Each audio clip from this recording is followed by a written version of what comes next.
अभिनेता मनोज कुमार फिल्म प्रेमियों की पीढ़ियों के लिए हमेशा भारत कुमार के रूप में उनके दिलों में जिंदा रहेंगे।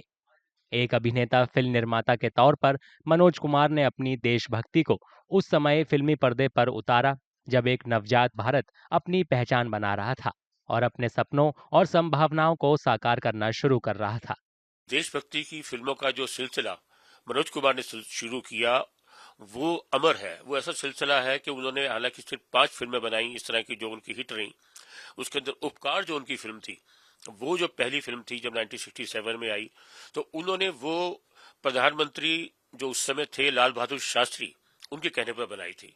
उन्होंने कहा था कि आप जय जवान जय किसान जो उनका नारा था उस पर फिल्म बनाए देशभक्ति को लेकर। लेकिन मनोज कुमार आज भी सर्वोपरि हैं। तो उनका जो योगदान है, चाहे उन्होंने रोटी कपड़ा मकान बनाई, बाद में पूरब पश्चिम बनाई, उसके बाद क्रांति बनाई, बीच में एक फिल्म शोर भी बनाई जो और अलग तरह के विषय पर थी। तो तभी से जो उपकार में उनका नाम भारत कुमार पड़ा तो वो भारत कुमार होकर रह गए और आज भी हम उनको भारत कुमार के नाम से याद करते हैं। मनोज कुमार ने 1960 और 1970 के दशक के मध्य में उपकार, पूरब और पश्चिम और रोटी कपड़ा और मकान जैसी फिल्मों में विभाजन के वक्त के दर्द को बयां करते हुए उभरते भारत की कहानियां बताईं। ये सभी फिल्में ब्लॉकबस्टर रहीं। इन्हें दर्शकों ने खूब सराहा। हर फिल्म अपनी अलग पहचान बनाने में कामयाब रही। मनोज कुमार का शुक्रवार तड़के मुंबई के एक अस्पताल में निधन हो गया। वे 87 साल के थे। Manoj Kumar ji will be definitely missed. For मेरे लिए, like, I used to always think his cinema. I've always been a great fan. Always, like his movies. Like I don't know how many times I've seen Shor, Upkar, Roti Kapada Makan, Purab, Pachim, Kranti, all his films. I think in 80s cinema he really changed the whole thing, filmmaking, and the infused a lot of national pride. His songs today also we play on 15th August or 26th January. I think his contribution was huge, and we as a filmmaker and generation to come will always remember Manoj Kumar contribution and Manoj Kumar films, and they will definitely resonate with everybody. देशभक्ति फिल्मों में अपने किरदारों से वाहवाही बटोरने वाले मनोज कुमार कई सुपरहिट रोमांटिक फिल्मों में भी नायक रहे। हिमालय की गोद में, दो बदन और पत्थर के सनम जैसी फिल्मों में उनके काम को काफी सराहा गया। मनोज कुमार को उपकार के लिए राष्ट्रीय पुरस्कार मिला। इस फिल्म ने खलनायक के रोल निभाते आए अभिनेता प्राण को दयालु और बुद्धिमान मलंग चाचा की भूमिका निभाने का मौका दिया। उनके करियर के लिए ये एक महत्वपूर्ण मोड़ था।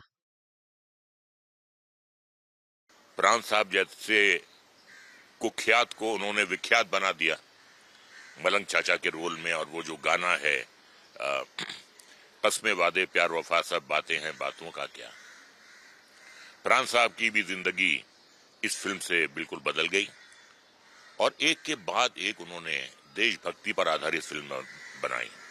उपकार बनाई, पूरब पश्चिम बनाई, क्रांति बनाई, और उसके बाद आप उनकी फिल्में देखें, एक सेंट्रल कैरेक्टर उनका भारत का होता था। वो अपना नाम छोड़ के जा रहे हैं, अपना काम छोड़ के जा रहे हैं और दुनिया हमेशा उनको उनकी पिक्चरों की वजह से याद रखेगी, उनके म्यूजिक के लिए याद रखेगी। क्या गाने होते थे, मेरे देश की धरती क्या है, और भी बहुत अच्छे पूर्व पश्चिम में बड़े अच्छे गाने थे। तो गाने तो सब पिक्चरों में अच्छे थे उनके। एंड ही वॉज एक, आज मैं सोचता हूँ कि उन दिनों में वो इंसान कुछ भी बना सकता था, लेकिन वो देश के लिए और वो सब कुछ किया है, इसी वजह से उनका नाम ही भारत पड़ गया था। मनोज कुमार का जन्म 1937 में एबटाबाद में हुआ, जो अब पाकिस्तान में है। उनका नाम हरिकृष्ण गिरी गोस्वामी रखा गया। 10 साल बाद जब भारत का विभाजन हुआ तो उनका परिवार अपना घर छोड़कर दिल्ली चला आया। मनोज कुमार ने दिल्ली विश्वविद्यालय के हिंदू कॉलेज से स्नातक की उपाधि हासिल की। इस दौरान वे थिएटर से भी लगातार जुड़े रहे। अपनी बेहतरीन कदकाठी और हाव भाव के लिए मशहूर इस अभिनेता ने हिंदी सिनेमा में अपनी पहचान बनाने के लिए मुंबई जाने का फैसला किया। मुंबई में उनका नाम हरिकृष्ण से मनोज कुमार हो गया। मनोज कुमार सही मायनों में भारत रत्न थे। उनको भले ही वो सम्मान ना मिला हो जो मिलना चाहिए था, जिसके हकदार थे, फिर भी उनको पद्मा अवार्ड्स मिले, उनको दादा साहब फाल्के पुरस्कार मिला। पर मैं कहूँगा मनोज कुमार के संपूर्ण व्यक्तित्व के सामने ये पुरस्कार भी कुछ हद तक छोटे थे उनके सामने। फिल्मों में जब भी देशभक्ति की बात की जाएगी तो मनोज कुमार का नाम सबसे पहले जहन में आएगा। वे हमेशा लोगों के दिलों में जिंदा रहेंगे और उनकी ये विरासत हमेशा कायम रहेगी।